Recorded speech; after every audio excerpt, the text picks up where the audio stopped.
મહિલા housing ટ્રસ્ટે informal સેક્ટરમાં મહિલાઓને સશક્ત કરવા માટે નવીન ક્લાઇમેટ રિસ્ક ઇન્સ્યોરન્સની ભવ્ય શરૂઆત કરી, જેમાં અસહ્ય ગરમીના જોખમ સામે હવે વીમો મળશે.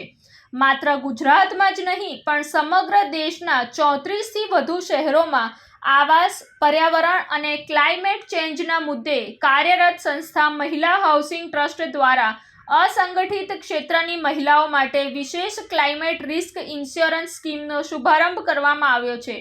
આ પ્રસંગે બીજલ બ્રહ્મભટ્ટ, ડાયરેક્ટર, સિરાજ હિરાણી, ભાવના મહેરિયા, રાજી ગોરાણા, ધ્વની શાહ, નીતલ પટેલ, ચિરાયુ બ્રહ્મભટ્ટ વગેરે ઉપસ્થિત રહ્યા હતા. ખાસ પ્રકારનો આ વીમો ગ્લોબલ પેરામેટ્રિક્સ, હાઉડેન ગ્રુપ અને ડિજિટ જનરલ ઇન્સ્યોરન્સના સહયોગથી તૈયાર કરવામાં આવ્યો છે. આબોહવાની અસરો અને વધતી જતી અસહ્ય ગરમીથી સામાન્ય જનતા અને એમાં પણ અસંગઠિત ક્ષેત્રે કામ કરતી મહિલાઓને સ્વાસ્થ્યની સાથે સાથે આજીવિકાનું પણ ખૂબ મોટું જોખમ રહેલું છે. તેવા સંજોગોમાં એક અનોખા વીમા કવચનો શુભારંભ કરવામાં આવ્યો છે. શરૂઆતમાં આ યોજનામાં અમદાવાદ, વડોદરા, સુરત, તાપી, ગાંધીનગર અને આણંદની અસંગઠિત ક્ષેત્રની મહિલાઓને આવરી લેવામાં આવશે. આવા પ્રકારના વીમામાં પ્રીમિયમ અને પે આઉટ ખૂબ અગત્યના પાસા છે. મહિલાઓના સૂચનોને ધ્યાનમાં રાખી વીમાનું પ્રીમિયમ પણ સામાન્ય મહિલાને પોષાય તેવું રાખવામાં આવ્યું છે. ઇન્સ્યોરન્સનો સમયગાળો ઉનાળાની ઋતુમાં એપ્રિલ માસથી જુલાઈ માસ સુધીનો રાખવામાં આવ્યો છે. હા, એટલે આ ગરમીનો વીમો છે.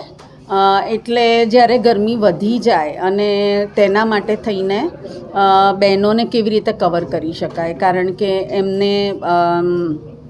એમની ઇકોનોમિક પ્રોડક્ટિવિટી એટલે આર્થિક ક્ષમતા ઘટી જાય છે. લગભગ 1/3 જે પહેલાં કામ કરે છે ગરમી પહેલાં એનાથી 1/3 ઓછી થઈ જાય છે. તો એમની આર્થિક જે નુકસાન હોય એ કવર કરી શકાય, અથવા તો એમને કોઈ આરોગ્યને લગતી કોઈ સમસ્યાઓ થાય તો એમાં જે ખર્ચ થાય તેને પહોંચી વળવા માટે ગરમી માટેનો વીમો ચાલુ કર્યો છે.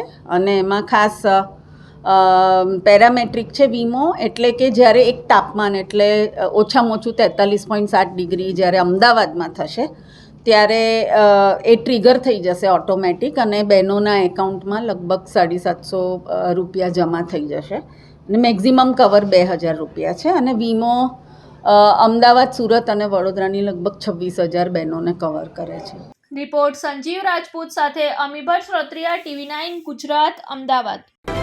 જોતા રહો TV9 ગુજરાત, નિર્ભય, નિષ્પક્ષ, નિરંતર.